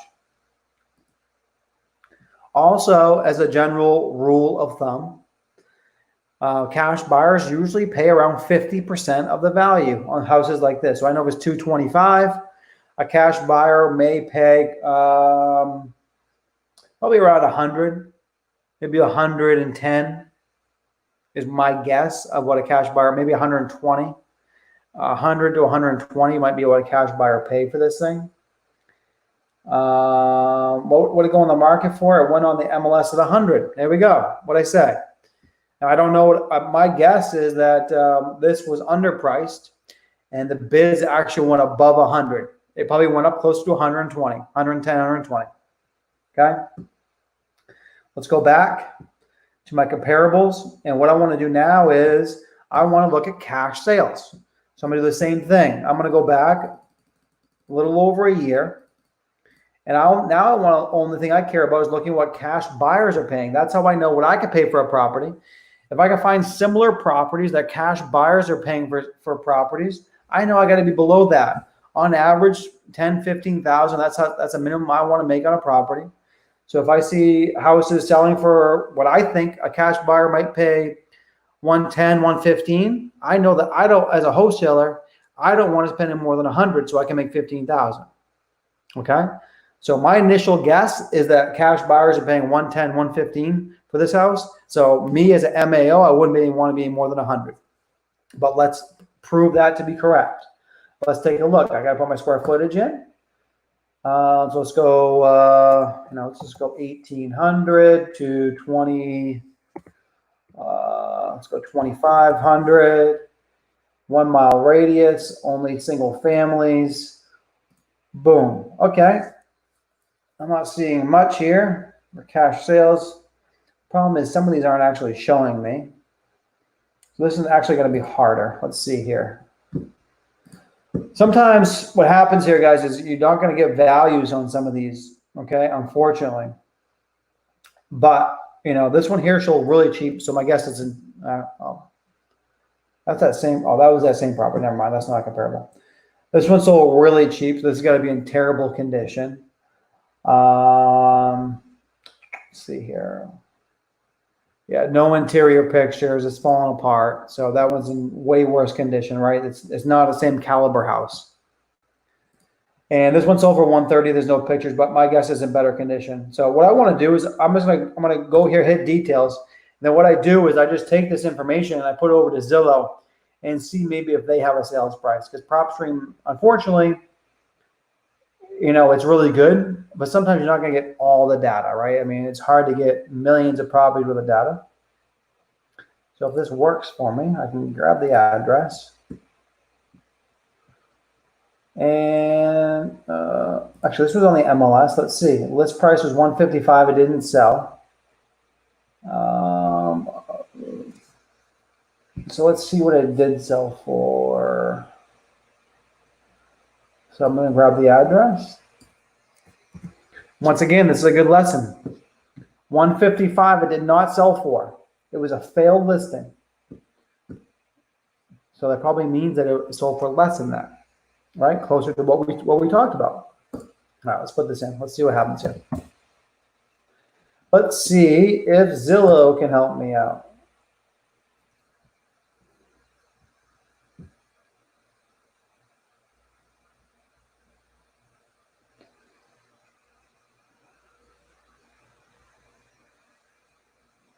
It doesn't show it either. It doesn't show it. This was 2016, so it doesn't show it either. So unfortunately, I'm not seeing much information here on that one. Let's try the other one. I might not be able to help you out with this, unfortunately, but this one's a really similar condition. So let's see. But I can tell you right now, the maximum I think it was me based on what I can tell on this. I would pay no more than 100,000 on on that property. Oh, that's the same one. Same one. Oh, I clicked the wrong.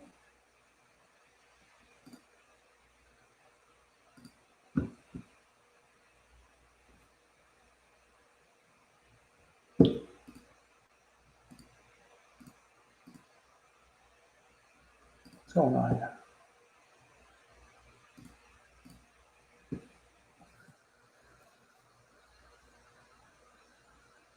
Sorry, this is taking a little bit here. My computer's slow tonight for some reason. All right, let's take a look at this one on Zillow quickly. I don't waste too much more time on this. Hopefully this is helpful. This is helpful for you guys. Let me know. I mean, I don't mind going over this. I don't want to waste everyone's time. But I would be at no more than 100,000 to answer your question.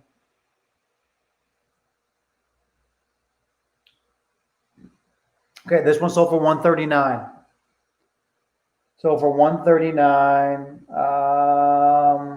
no interior pictures. Probably similar, maybe a little bit better condition, who knows. But me personally, I wouldn't spend any more than 100, and hopefully I can get like 120 for that property. Okay? All right, there's that. Good.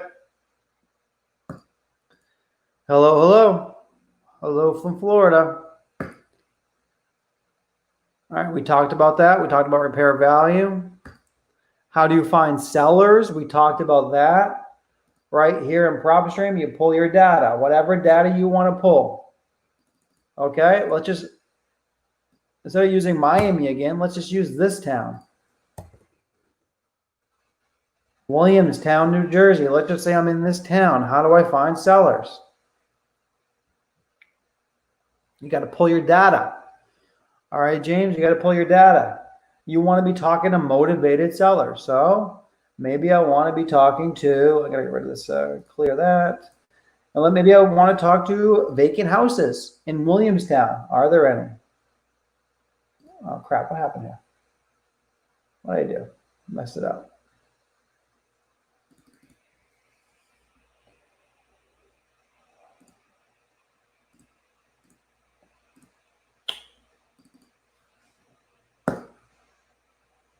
Okay. Messed it up there. Okay. So vacant house. Maybe I want to do vacant houses. 473 vacant houses inside Williamstown in this small town in New Jersey. I think it's small. I mean, I don't know. But, you know, once again, look back at the earlier in this video and I talked about going through this criteria. There's some motivated sellers, people that have liens. 243 of those pre-foreclosures. 208 of those, right? All in this town, in Williamstown. Okay? Simple. That's how you get your sellers. Motivated sellers. Only be talking to motivated people. I mean, don't be just sending a message out to anybody, right? I mean, we need to be talking to people who are motivated. They're not motivated. You know, it's a waste of our time. Let's not waste our time. We only got so much of it. Okay. How do you guys handle when a seller presses for an offer and absolutely refuses to give you a number first? What do you guys say? Okay, good question. So you were listening earlier. That's good. When I said that we don't give offers, right? Yeah, there are circumstances when you have those people that will not give you a number. Now, in my experience, those people are not motivated. They're not going to give me a number. They're looking for top dollar. Okay, so what do?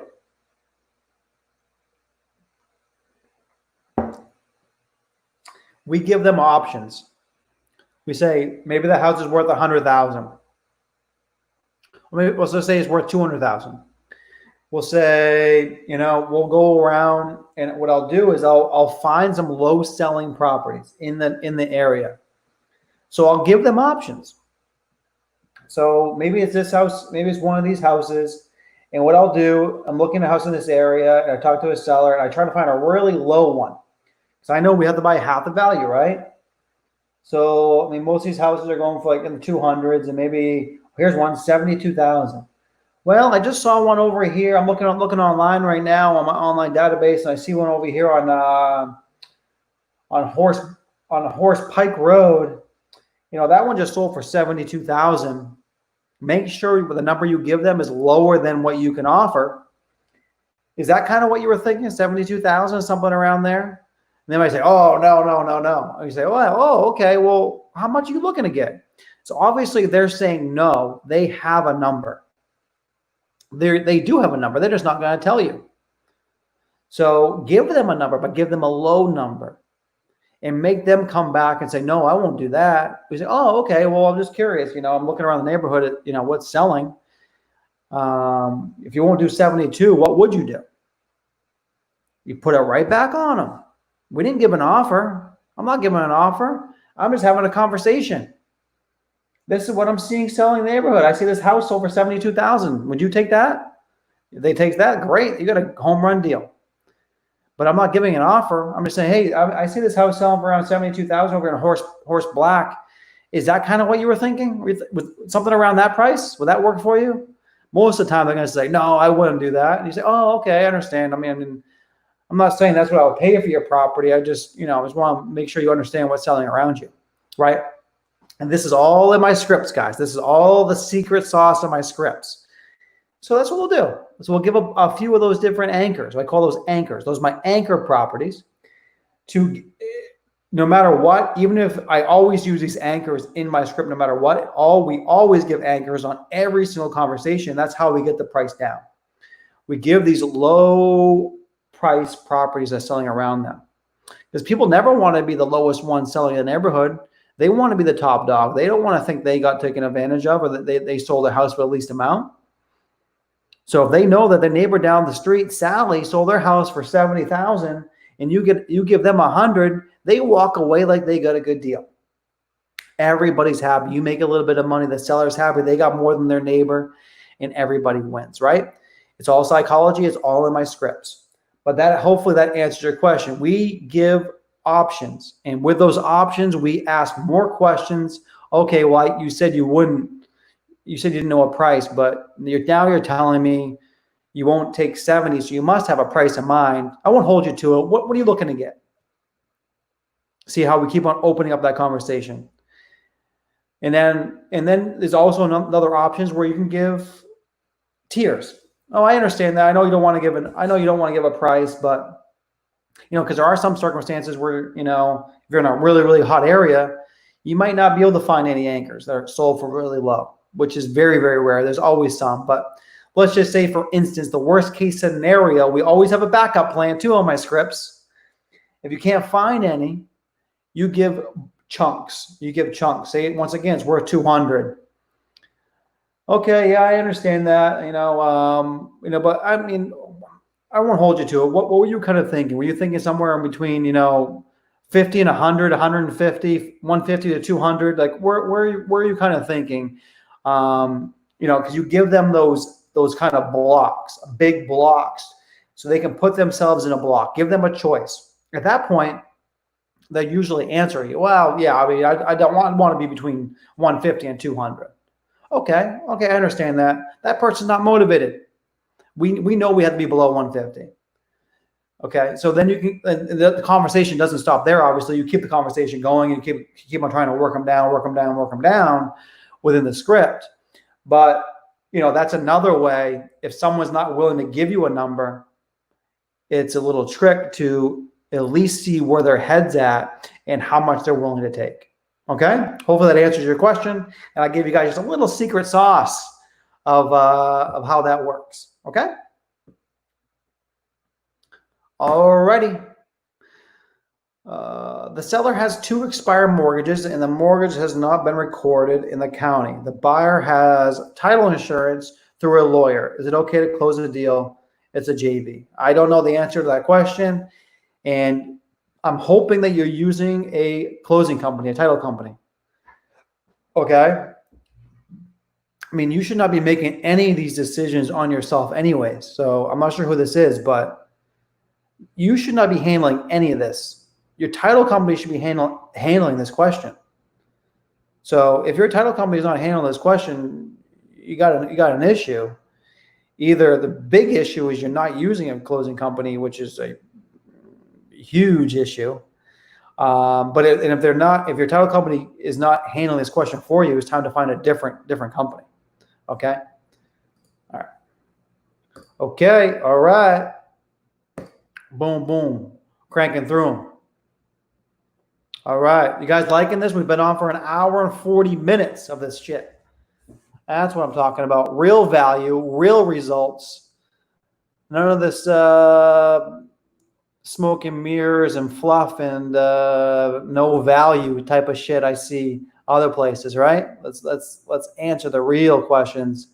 Okay. Can you use Zillow to get sellers? And if you do, how do you sell it to a cash buyer? Okay. James, we covered that already. So make sure you watch that. No, you don't use Zillow. You use PropStream. You gotta get motivated sellers. People on Zillow are not motivated. How important is it to have a website for credibility? I don't think you use Carrot. I don't think you use Carrot any longer. So who do you use, if any? Are you still using Carrot platform? Yes, I use Carrot. I use Investor Carrot. Same thing, Investor Carrot. Code Estes will get you a discount. That's who I use. Now, if you're just starting, it's not that important. Once again, guys, a Carrot website's not going to get you paid right away. My goal is simple. Let's not worry about having fancy websites and fancy CRMs and all kinds of things you need to digest and do before you get a deal. We can do those things once you start scaling. Let's talk about income producing activities, and let me teach you how to get paid next week. That sound good? Right? So, yeah, so it's not that necessary, in my opinion. You need to be putting money behind a website in order for people to find you. People are not going to find you organically, and you're going to get a deal right away. Website's a long-term game. So unless you're pushing traffic there through some kind of paid traffic through Facebook or through PPC, Google, or something, having a website is not that important. It's not that big of a credibility. Once again, we're going to buy 10 houses this week. We're going to be on track to do 30, probably 40 houses maybe this month. Okay, guys? And all virtual, without ever seeing the property, without ever seeing the seller in person. And I don't think that we give our website to maybe 1% of the people, 2% maybe. People don't care. We're talking to motivated people, remember. That's who you should be targeting. Motivated people don't care about that stuff. They don't give a shit. What do they care about? A solution to their problem. Find the solution to their problem, put some money in their pocket, and that's all they care about. So I don't think it's that important. I really don't. It's not that important when you're starting. If you're looking to scale, it is important, right? I use my website now primarily just to drive traffic to, right? I'm driving traffic, online traffic to it to convert into leads. But a website just sitting there standalone for credibility is not super, super important. Will that help? Yeah, if you do come across that seller and they want to look you up, it's important to have. But you can also just give them a credibility sheet, or you can have a free Facebook page, right? That kind of thing. So if you're brand new, no. If you've done a deal or two, get it, because it's not that expensive. Okay.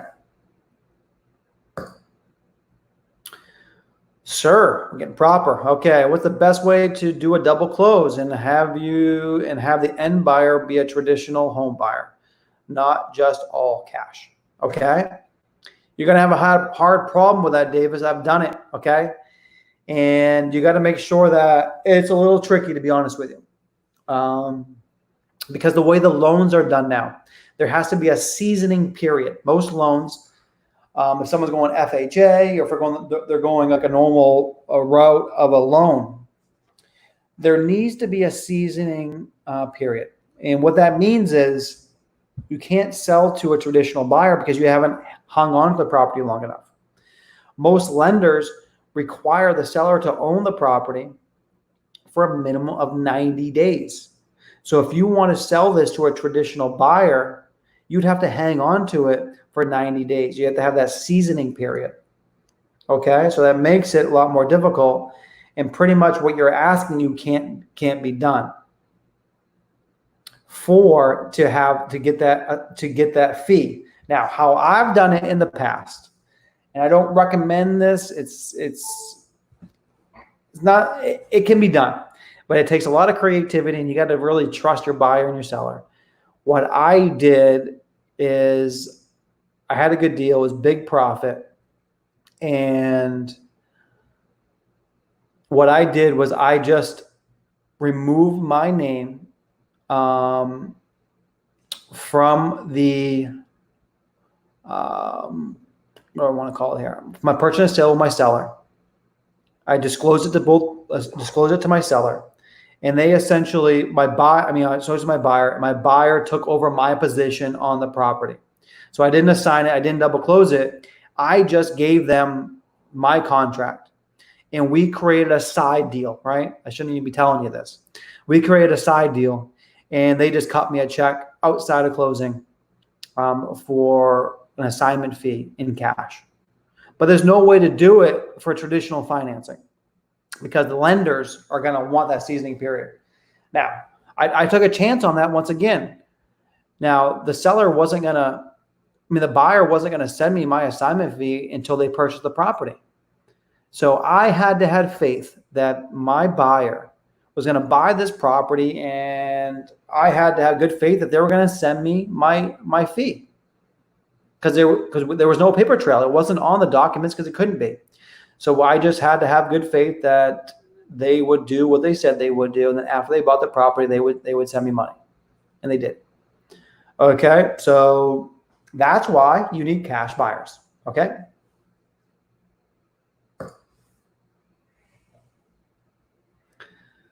I don't have a count, my man. I would say quite a few. I don't have a count on that. I don't keep track of every single student, but it's a good percentage. Do you have a sample contract that is a safe way back at a wholesaler in case you can't find a buyer? Yes. In my program, I give you all your contracts, my bulletproof contracts. So these things are tried and true. And in my contract, I can back out at any time. Okay. And I know that kind of goes against what you guys have probably heard in the past. But in my contract, the way that I teach it and the contracts that I give to my students, you can back out at any time, even the last minute. Okay. Because that's the way I have it written up, and that's the way that I've spent thousands and thousands and thousands of dollars to have attorneys draw up this contract for me. So it protects me, and I want to protect you guys as well. So that's, yeah, you can do that. Okay.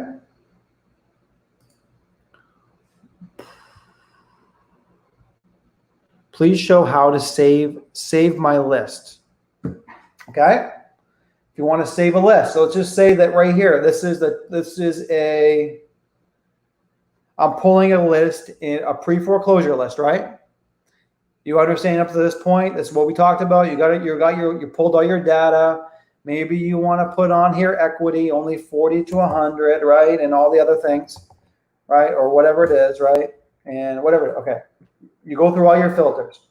I got 54 properties, and I decide these are the properties I want to target on this list. To save it, very simple. All you got to do is click this box. It highlights them all, and you hit add to list. That's it. You create a list and you name it. Now I'm not gonna do this list, obviously. You name your list and you hit save. Once you save it, it goes over here into my properties. And this is where that net list becomes right here. Okay? Super simple. Okay? All right. Bang that question out. Do you need an LLC to start wholesaling? No, you do not. Have you tried PropStream Mobile or Go Knock by Matt Batch? No, I have not tried Go Knock yet. I'm good friends with them over the batch, and I'm sure I will at some point, but I just haven't had a chance yet. And I haven't started recommending it to people yet because I haven't used it. And I don't recommend anything to you guys that I don't use in my business, okay? So once I try it out and I like it and I find it's useful for you guys, I will be recommending it to you, and I will get a discount code for it too, okay? When you send a mass text message, what should you write? Yeah, I've said this a few times tonight, but keep your message very, very simple, okay? Keep your message very, very simple. Like I said, you want to be coming off like that person next door. You don't want to be salesy. You don't want to be telling every benefit of working with you. Don't be mentioning that you're a cash buyer. Don't be mentioning your business name. Don't be mentioning you close quickly. Don't be saying any kind of foolish stuff. Your message should be simple.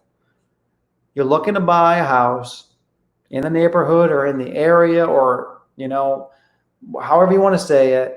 And I'm just wondering, would you be interested in getting an offer on your property? Right? So all kinds of different variations from that. And you want to keep on testing different variations. But the simpler, the better. Think about what you would say to someone if you're genuinely interested in buying their property. Hey, I'm looking to buy a house in the neighborhood. I really love your property. Would you consider getting an offer on it? Right? Or, you know, I'm looking to buy a house in this area, or I'm looking to buy another property. Would you ever consider getting an offer on yours? Right? So you can keep on coming up with all kinds of different scenarios, but keep it very, very simple, very clean, to the point. So all they have to do is say yes or no. They say no, okay, no problem. They say yes, open up that conversation. The simpler you keep it, the better conversion you're going to have. Okay.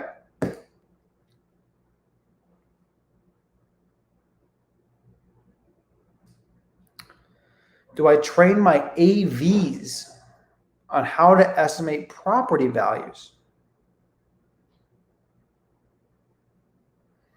I think you mean VAs. I think you mean virtual assistant. And no, we do all that in-house. My VAs, when they're cold calling, their only job is to ask a couple key questions. So only thing they're doing is they're asking a couple key questions. Get them on the phone. Hey, we say their name. We're looking to buy a house in the area. Would you ever consider getting an offer on your property? Would you consider selling your property? They say yes. Boom. Now we're asking four key questions. Like VAs, their whole entire job is to ask 4 questions, find out if they're interested in selling. If they are, ask 4 questions, and then they're passing that lead over to my office. And then from there, my sales team closes the deal. My VA doesn't have to do anything. They don't have to know about values. They don't have to know about anything. Only thing they have to master is 4 questions. You know, what's going on with the property? You're living there? Is it vacant? Is it rented? Right? That's important. We got to know that. What's the condition? You know, how would you rate it between 1 and 10? What's like an estimated ballpark price you'd like for it? And, you know, how soon would you like to close? How soon would you like to sell? Ask the 4 questions. From those 4 questions, my sales guys can determine if they have motivation or not. Okay? And then from there, they pick it up and go from there. Okay? How do I go on live with you? Yeah, so if you want to go on live, I don't have a whole lot much more time tonight. I've been on here almost 2 hours, but I'm happy to answer a couple quick questions with you, Winston. You need to send me a DM, and I will send me a DM, and I will send you a code that you can hop on live here with me. Okay? Okay. Speaking on the driving for dollars, if we can, the process of what tools you use after getting the lead and making an offer. Boom. Yeah, we talked about this already. Calvin, yeah, only thing you need. Only you need 1 tool. Well, depending on what you're doing. You need 2 tools, the same 2 tools I've been talking about all night. You need PropStream. Look up the address in PropStream. Find out who owns the property. Okay? From there, you're going to get the person, you're going to go over to batch, and you're going to get the phone number, and you're either going to call them or you're going to text them. Okay? That's it. Then once you get them on the phone, if they're interested in selling and they're motivated, you go back to PropStream. And this is where all your data is. Like I just showed you a little bit ago. From here, I can look at my numbers of what homes are selling for in the area, and I can determine how much I can offer for the property just by using Sts Data. That's all I need. So those two tools, let's keep it simple. Once again, I keep on saying this, but let's not, everyone has all these crazy things that I see other people teaching that you need to do. Let's keep it simple. Let's focus on the things that produce value and produce income, right? My mind, the way that I teach is 80-20 principle. Now, if you guys are familiar with the 80-20 principle, if you're not, look it up. Essentially what that means is most businesses, 99% of businesses, 20% of what you do produces 80% of your revenue. So there's no sense of focusing on all the other stuff that's not income producing. Let's focus on the things that are income producing and do a lot of that, okay? Two tools, all you need, keep the expenses down, keep it simple. But yeah, everything you need to determine how much you can offer for a property is PropStream. That's all that you need. That's all that you need, right? Once again, if this is the property, I'm just hitting my comparables and I'm just looking in here to see what other similar homes are selling for in the area. Then I'm looking at cash sales to see what investors are paying. And I know if I find a very similar house that an investor bought in the neighborhood, I have to be a little bit below that to make a profit. Okay? Two tools, my man. You can do it. You guys liking this? Is this simple? Is it easy? Right? Speed, time. You guys get it. I think you guys have been on these lives with me before. You guys know what I'm all about. This is what I'm about. This is what separates me from everyone else. And I try to provide massive amounts of value. Okay. It's me and my brother. We make about 2,500 to 3,000 calls per week. Okay. And getting about 15 leads a week or so. Okay, good. We even had prices agreed upon, but still no movement on contract conversion. Okay. How many, okay, Winston, I don't know, let me check to see if you're going to send me a message, but send me a message so we can have a conversation. So what I'm seeing here is a couple things. The 25 to 3,000 calls, I'm assuming you're using a dialer for this. I feel like that number could go up. But if you're telling me you're getting 15 leads a week, and I'm not sure how many weeks you've been doing this, but you have a conversion problem. And the conversion problem is a couple of different things. Most likely,